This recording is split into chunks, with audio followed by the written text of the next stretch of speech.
नमस्कार। जीवन साथी प्रोग्राम में आप सभी का स्वागत है। दोस्तों, अक्सर हम कहते हैं कि सफ़र कोई भी कितना भी मुश्किल क्यों ना हो, वो बहुत ही शानदार और खुशनुमा हो जाता है अगर साथ हो बढ़िया सा एंटरटेनिंग म्यूज़िक और साथ हो दमदार और बहुत ही खुशनुमा हम सफ़र। और जब बात करते हैं हम जीवन के सफ़र की, तो वो बेहतरीन तभी होता है जब हमारे साथ हो एक बेहतरीन हम सफ़र। इसी के चलते आज इस प्रोग्राम जीवन साथी में हम आपके लिए लेकर आए एक बहुत ही ब्यूटीफुल लविंग कपल, जिनसे मैं आपको मिलवाना चाहूँगी। हमारे साथ मौजूद हैं Mr and Mrs Vikas Rathore and Deepali Rathore ji, और आपका हम यहाँ स्वागत करते हैं। सबसे पहले आपके बारे में हम बताना चाहेंगे। जो विकास राठौर जी हैं, ये जोगिंदरनगर मंडी से हैं और एचपी हाई कोर्ट में प्रैक्टिस कर रहे हैं। और अगर मैं इनके प्रोफेशनल बैकग्राउंड की बात करती हूँ दोस्तों, तो ये डिप्टी एडवोकेट जनरल भी रहे हैं, एडिशनल एडवोकेट जनरल भी रहे हैं, एचपी बार काउंसिल के वाइस चेयरमैन भी रहे हैं और गवर्नमेंट ऑफ इंडिया के काउंसिल भी रहे हैं 2 बार और 7 साल तक अपनी सेवाएं दे चुके हैं। वहीं अगर हम मिसेस राठौर की बात करते हैं, तो मिसेस दीपाली राठौर जो हैं चंबा से हैं, बीएससी बीएड हैं ये, और इन्होंने पोस्ट ग्रेजुएशन अपना इंग्लिश सब्जेक्ट में किया है, लिटरेचर स्टूडेंट ये रही हैं। तो देखिए, एक लॉ से है और एक लिटरेचर स्टूडेंट है, तो अपने आप में बेहतरीन, मैं कहूँ कि डिफरेंट फील्ड के ये लोग हैं, लेकिन फिर भी एक साथ हैं। और सबसे अच्छी बात मैं आपको बताऊं कि अभी जो है 20 साल इनकी शादी को हो चुके हैं और सक्सेसफुली ये जो है 21st ईयर में जो है एंटर कर चुके हैं। तो देखिए, आपका मैंने एक ब्रीफ बायो अभी यहाँ हमारे तमाम दर्शकों को देने की कोशिश की है। ज़्यादा आप ही लोगों से जानना चाहेंगे। 20 साल का सफ़र आप लोगों का एक साथ रहा है। तो मेरा पहला सवाल आप लोगों से ये रहेगा सर, मैम, कि जीवन साथी की हम बात करते हैं, तो सर आपसे जानना चाहूँगी कि जीवन साथी हमारी ज़िंदगी में कितना इम्पोर्टेंट रोल प्ले करता है अकॉर्डिंग टू यू? भानुप्रिया जी, सबसे पहले मैं दूरदर्शन शिमला और आप सबका धन्यवाद करता हूँ कि आपने इस अपने जीवन साथी कार्यक्रम में हमें बुलाया और इस काबिल समझा कि हम यहाँ आए और अपना पूरा शेयर करें, क्या हमारा जीवन कैसे कैसे चल रहा है, बीत रहा है जी। तो जीवन साथी का मतलब मेरे हिसाब से, तो अगर जीवन साथी हमारा अच्छा ना हो, ठीक ना हो, कंपैटिबिलिटी दोनों में ना हो, तो जीवन नहीं चल सकता है। मैं अपनी बात करूं तो मैं एक प्रोफेशन से लॉयर हूं, तो ये अपना अलग बैकग्राउंड से आए थे, मैं अलग बैकग्राउंड का हूं। बीइंग ए लॉयर हमको बहुत टाइम अपना देना पड़ता है अपने ऑफिस में, कोर्ट्स में। हम जैसे दूसरे कपल्स होते हैं कि शाम को 5 बजे घर आ गए, फिर हम इवनिंग वॉक करेंगे, तो हमारे लिए थोड़ा सा ये पॉसिबल नहीं है। और दिक्कत ये थी कि मुझे लगता था कि ये समझ पाएंगे, और जब हमारी मैरिज होने से पहले भी इनको हमने ब्रीफ किया था कि थोड़ा हमारे साथ जो सारा जीवन रहेगा, थोड़ा हमें टाइम की थोड़ी कमी रहेगी, लेकिन इन्होंने बहुत बखूबी से निभाया। और जो भी प्रोफेशनली, जो भी मान इज्जत जो आज तक हूँ मैं, उनका सारा श्रेय मैं अपने पत्नी को ही देता हूँ। कहते हैं हर कामयाब आदमी के पीछे एक औरत का हाथ होता है ना, कि अगर वहाँ से, घर से अगर किसी को शांति है, सेटिस्फेक्शन है, तो ऑटोमेटिकली प्रोफेशनली जो है काम अच्छा चलेगा। मैम, सेम क्वेश्चन अगर आपसे हम पूछें कि आपके अकॉर्डिंगली जीवन साथी क्या रोल प्ले करता है हमारी लाइफ में, जीवन साथी क्या है, तो आप उसे किस तरीके से बताएंगे? जीवन साथी मीन्स आपका सोलमेट भी है, आपका बेस्ट फ्रेंड भी है,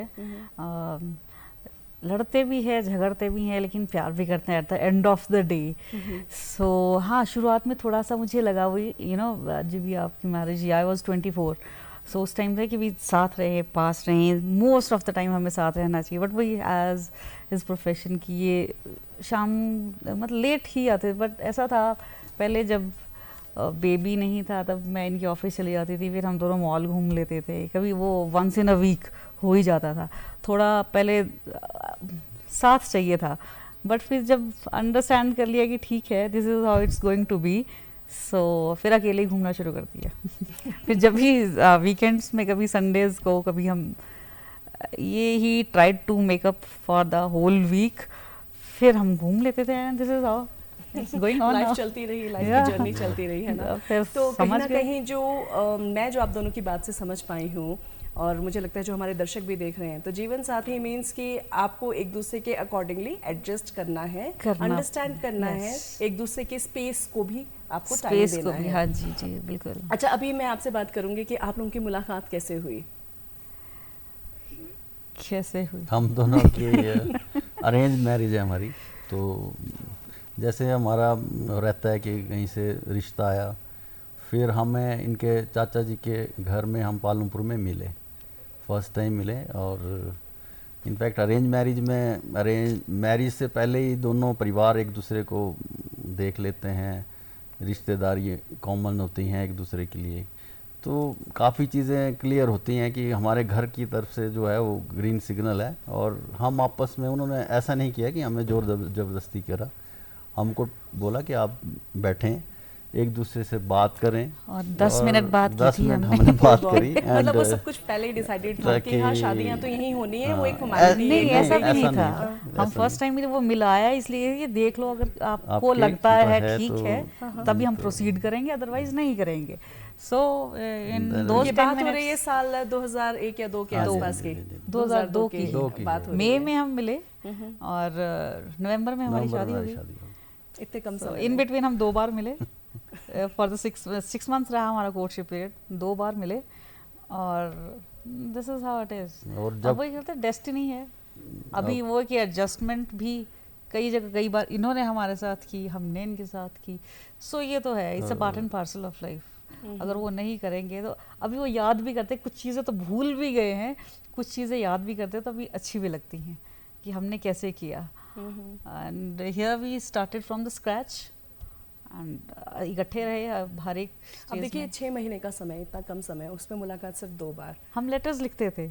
अच्छा, उस वक्त ये letters इनके का- पास ज़्यादा टाइम नहीं होता था, मैं बड़ी फ्लुएंट थी लेटर्स हाँ, लिखने क्योंकि में। टेलीफोन का भी ज्यादा बात नहीं हो पाती होगी, फोन्स, मोबाइल्स हाँ, ये तो तो आ गए हाँ, थे, क्या फोन मोबाइल लैंडलाइंस फोन भी भी हमने लैंडलाइंस भी थे और मोबाइल्स भी आगे थे मोबाइल, बट जैसे चंबा में मोबाइल्स नहीं थे तब। नेटवर्क इशू प्रॉब्लम रहता हाँ, होगा, वहाँ पे that's why था ही नहीं ना, था, अभी हाँ। स्टार्ट ही हुए थे हिमाचल में, शायद शिमला में ही था शायद, आई डोंट नो, और धर्मशाला में भी था। समय लगा दूर दूर हाँ। तक पहुंचने समय, हाँ के जी। लिए। हाँ, हम पर हमारा एक वो ही था कि रोज रात को तो बात करेंगे ही करेंगे।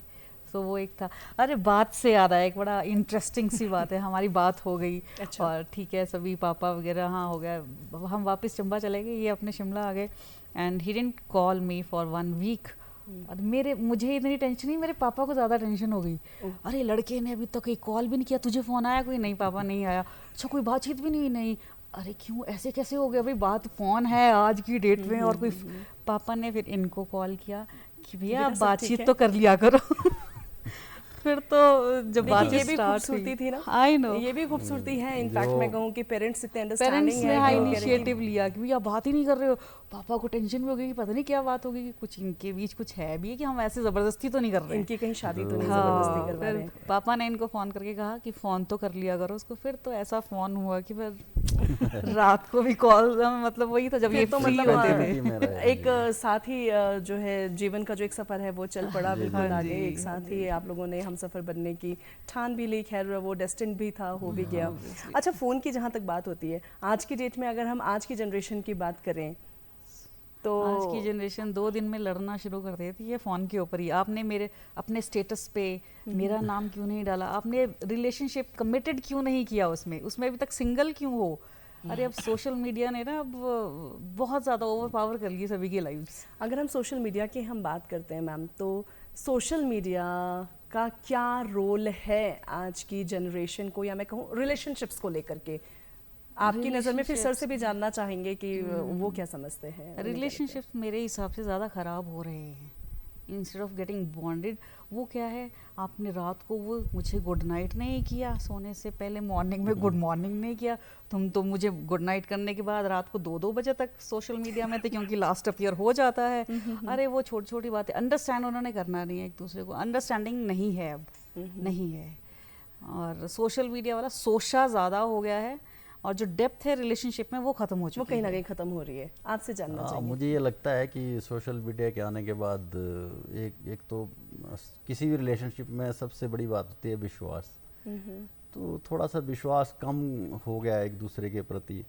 और मुझे लगता है कि अब आजकल के जनरेशन के बच्चे एक दूसरे पे ना विश्वास करना छोड़ के छोटी छोटी बातों पे, छोटी छोटी गलतफहमियों को खींच के उसको बहुत बड़ा बना देते हैं। और ना जैसे कि हम सब जॉइंट फैमिलीज़ में रहे थे, एक चीज़ एक दूसरे के साथ शेयर करना, सारी चीज़ें, इवन सब सुख दुख सब शेयर करते थे। और उससे हम सीखते थे अपने बड़े भाइयों से, कज़न से, फैमिली से, माता पिता से।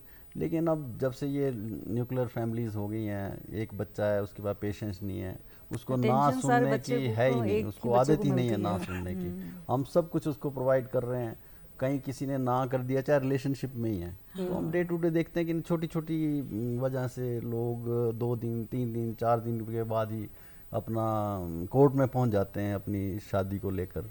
तो बहुत ये बड़ा दुखद भी है और बहुत बुरा लगता है कि इसको इतना मतलब शादी को इतना सीरियसली नहीं लेते हैं। इसको ऐसे अब एक समझते हैं अच्छा जैसे option कोई है, हम छोटा सा divorce ले रिचुअल लेंगे। हुआ, उसको ख़त्म कर दिया, अब हाँ। नई लाइफ हम शुरू कर देंगे। अब जैसे मैं कहूँ तो पहले रिलेशनशिप का मतलब था मींस कमिटमेंट, कि अगर आप किसी को पसंद भी कर रहे हैं, मैं साल 2001 या 2 की बात अगर मैं करती हूँ, अगर आप किसी को पसंद भी कर रहे जी, जी। हैं और आप अगर किसी को पूछ रहे हैं तो जस्ट फॉर फ्रेंडशिप नहीं था, वो था कि भाई अगर आप किसी को पूछ रहे हैं तो आपने उससे शादी करनी है। बट आज की डेट में शादी होने के बाद भी वो कमिटमेंट नाम की या तो फील नहीं आती है या वो चलती नहीं है। तो वो 2002 यानी आज से 20-30 साल पहले की अगर हम बात करें और अगर आज की बात करें तो उस पे आपको क्या लगता है कि क्या फैक्टर्स रिस्पॉन्सिबल रहे हैं? हाँ, मुझे यही लगता है कि एजुकेशन थोड़ा या एजुकेशन, परिवार का माहौल और बच्चों में सहनशीलता की कमी, एक दूसरे को अंडरस्टैंड करने का कोई सोचता ही नहीं है।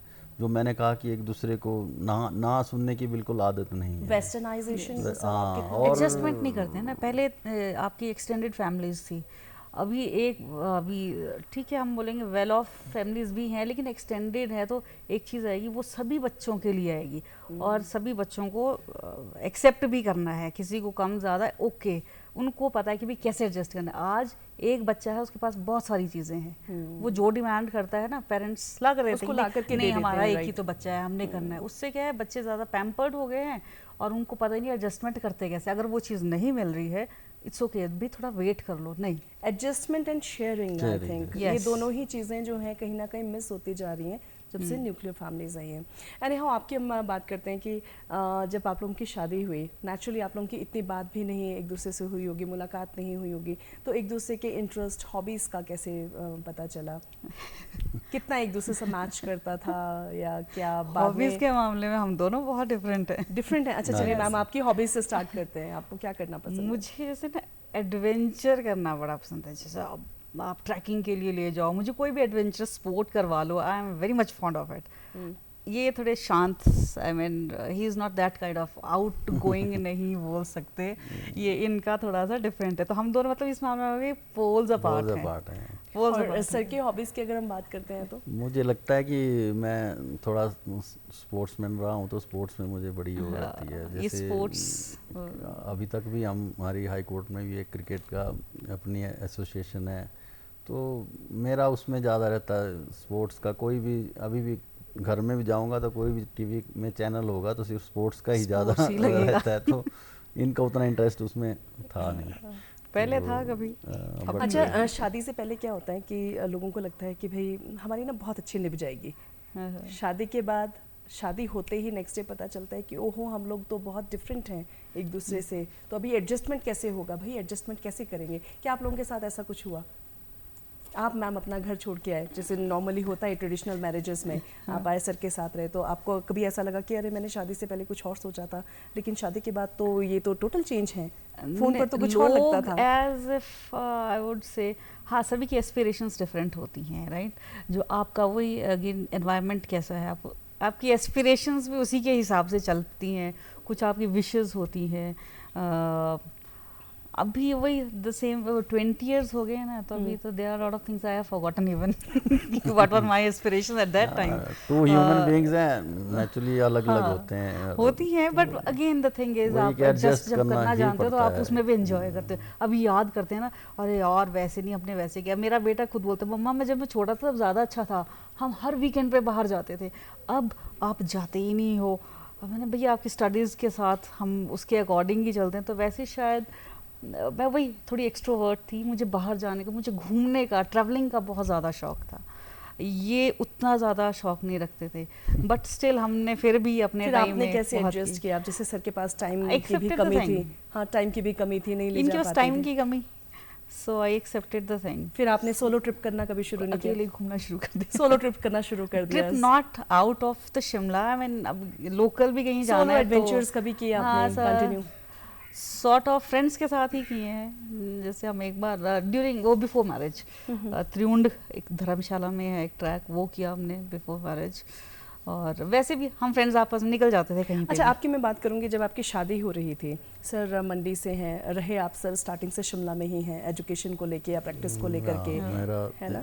तो आपको कभी ऐसा लगा कि थोड़ा सा कल्चर डिफर हो जाएगा, पता नहीं मैं वहाँ कैसे एडजस्ट कर पाऊंगी, चंबा शिमला या मंडी का थोड़ा चेंज है? मैं पहले पेरेंट्स के साथ अटैचमेंट हर एक लड़की की होती है शायद, और मैं तो थी भी थोड़ी रोंदू टाइप्स कि अच्छा। पापा मम्मी से दूर जाना मतलब रोना शुरू। पहले अपनी उसके टीचर की बीएड के लिए जब मैं गई फर्स्ट टाइम, पापा मम्मा से दूर हुई, धर्मशाला के लिए गई, आधा टाइम तो मैं रोने में ही चला गया कि मम्मा पापा दूर हैं। फिर मुझे लगा इतनी, सभी ने कहा इतनी दूर कहाँ भेज रहे हो लड़की को, चंबा और कहाँ शिमला, बट वही डेस्टाइन्ड था। सो चले गए, तो फिर हो गया एडजस्टमेंट धीरे धीरे। फिर you know we age about my in laws, I would say I was the luckiest enough to get those people. पापा जी मम्मी जी all are so damn good. अच्छा, उन्होंने लेकिन महसूस नहीं होने दिया कोई कि भी मैं शादी बाहर हूँ। हो ना, तो शादी में सबसे ज़्यादा एक्सपेक्टेशन बहू से, बेटी से, लेडी से की जाती है।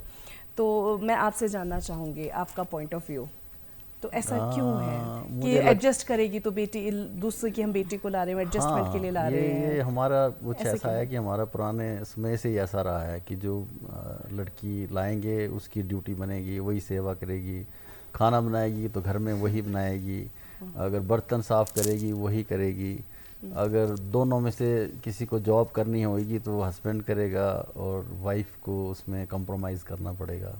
ऐसी सोच रही है बहुत पहले से ही सबकी, लेकिन अब समय बदल गया है। मुझे लग रहा है कि जैसे हमारा भी अपना एक ही सन है, तो नहीं, हमारी फैमिली में ऐसा नहीं था, ऐसा कभी रहा नहीं, और नहीं। हमें भी हमारे पेरेंट्स ने कभी ऐसा ना सिखाया। हाँ, और आप कभी नहीं, जैसे हमारे सिस्टर्स के बारे में उनका ओपिनियन था, वैसे ही बहू आई है वो भी उनके बिटिया की तरह ही है। like अब देखिए हम सोसाइटी में क्या है, ये हमेशा एक्सपेक्ट करते हैं ना, गर्ल्स को स्टार्टिंग से तैयार किया जाता है कि आपने दूसरे के घर जाना है, आपको सहन शक्ति होनी चाहिए, चुप रहना है, जवाब नहीं देना है, एडजस्टमेंट करना है, मतलब बहुत सारी चीज़ें हमें सिखाई जाती हैं कि आपको दूसरे के घर जाके रहना है, वरना वहाँ तुम्हारा नहीं जवाब नहीं ज़्यादा देना, जितना तुम घर में ज़बान चलाते हो उतना वहाँ नहीं चलानी। चलाओगे।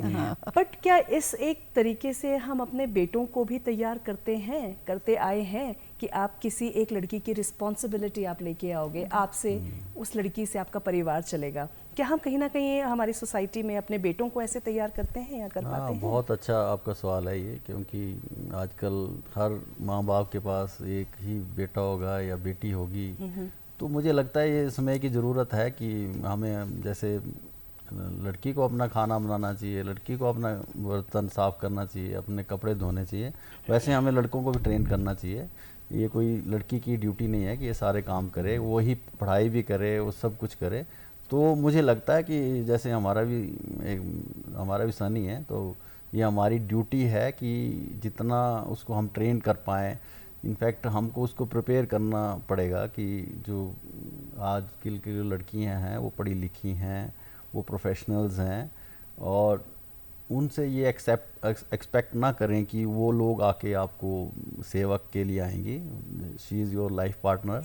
कहीं ना कहीं पे एक वो रहता है ना कि वाइफ आ रही है, बहू आ रही है, तो वो कहीं ना कहीं कोई ना चाहते हुए भी कंपैरिजन एक मेड से हो जाता है, not comparison but expectations. I think पता नहीं अभी अगेन मैं आपको इस बारे में क्या व्हाट आजकल जो सोसाइटी में फैमिली आई हैव जिस गॉट, मेरी फैमिली ऐसी, मुझे, मैं बोल रही हूँ लकी रही, मुझे जब पूछे अच्छा आप कैसे, हाँ कभी फ्रेंड्स बैठते हैं ना कि हो ही जाता है, अपनी फैमिली वाले बताते हैं यार मेरे साथ ऐसे किया, मुझे कभी मौका ही नहीं मिला ये सब बोलने का कि यार मुझे उन्होंने वैसे ट्रीट ही नहीं किया। उन्होंने मुझे, मतलब हमारी फैमिली में जैसे मेरे सिस्टर इन लॉ जो बड़े हैं, मेरी जेठानी है, शी इज़ प्रिंसिपल, और ऐसा कभी नहीं किया कि नहीं भैया आपने जॉब नहीं करनी है और आपको ऐसा कुछ, मुझे ऐसा कोई ऐसा हमारे इंसिडेंट भी कोई हुआ माँ नहीं कि बाप मुझे ने ऐसे ऐसा लगे कभी कि नहीं सिखाया नहीं, शायद वो हमें तो एक वो वो एजुकेशन इनकी का वो इनको, रहा हाँ जी, इनको भी कि- वैसे ही दिया गया। अभी हमारी तबीयत ठीक नहीं होती है, ये पूरी हेल्प रहती है इनकी घर में। वो देखिए कहीं ना कहीं एजुकेशन है जो कि एक पॉइंट ऑफ व्यू चेंज करने में Yes. हेल्प करता है।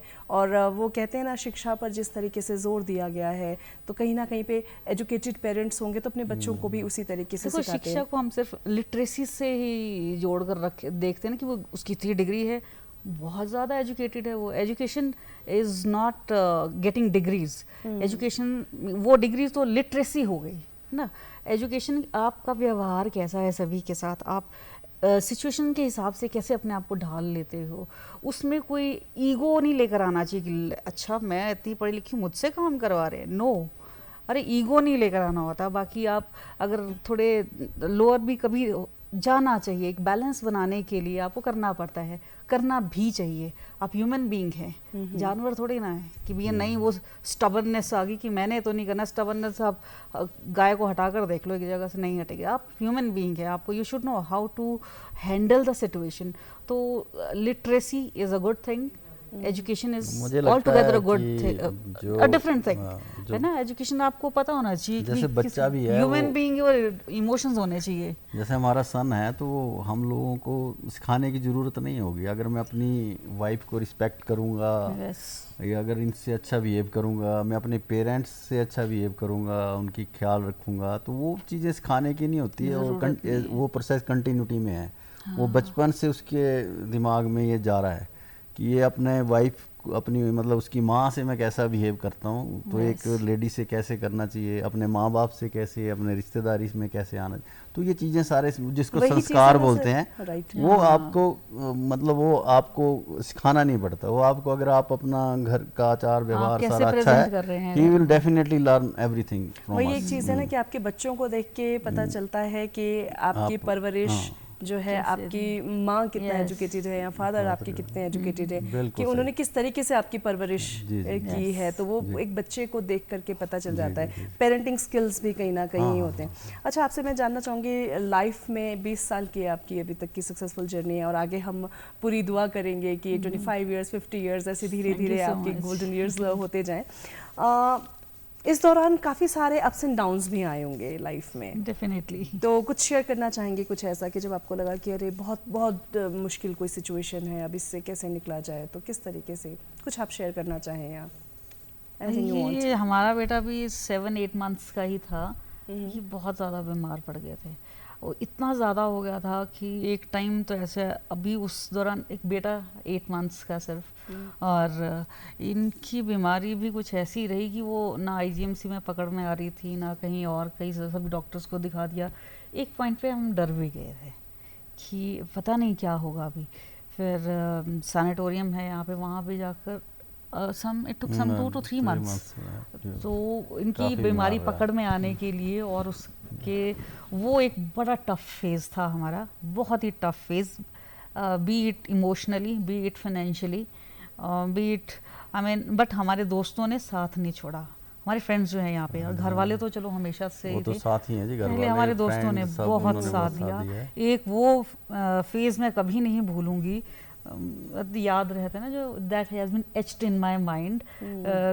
बड़ा बहुत ही बैड फेज़ रहा वो 3 और 4 मंथ्स का हमारा, ये जब ये he was fighting for his life, और हम एक स्ट्रगलिंग फेज एक रहता हाँ, है ये जो कि वही- शायद किसी भी शख्स को भूलना नहीं चाहिए। आई थिंक मतलब आप कितने भी सक्सेसफुल बिल्कुल, हो जाएं, कितना भी सब कुछ अचीव कर लें, हाँ। लेकिन अपने जो हार्डशिप्स हैं अगर आप उसको याद रखते हैं तो कहीं ना कहीं वो चीज़ें हमें ज़िंदगी में आगे बढ़ने के लिए हमेशा प्रेरणा देती हैं। ये, और आपकी वही बात है, आपकी जो एक इनडेट क्वालिटी होती है, शायद आप यू बिकम मोर ह्यूमन ऐसी ऐसी चीज़ों के और हम बाद एक अपना दोनों ना अपने पेरेंट्स को खो चुके हैं। मतलब जैसे मेरे मदर नहीं है, मदर इन लॉ भी, और मेरे इनके डैड पिताजी नहीं रहे हैं, तो वो भी Setback. एक सेटबैक्स थे। Right. कोरोना के पीरियड में वो बहुत बीमार रहे, तो हम दोनों ने मतलब बहुत मुश्किल था उस समय को निकालना, बीमारी में हॉस्पिटल और में जाना। कोरोना के सब time, जगह- लोग घर से बाहर नहीं जा रहे थे, हम लोग हॉस्पिटल्स में रहते थे। It was very tough time for us, पर नहीं, भगवान की दया से सब निकल गया। वो भी बड़ा एक दूसरे टैक्सिंग को था, हमने भी समझा, टाइम इमोशनली दिया। भी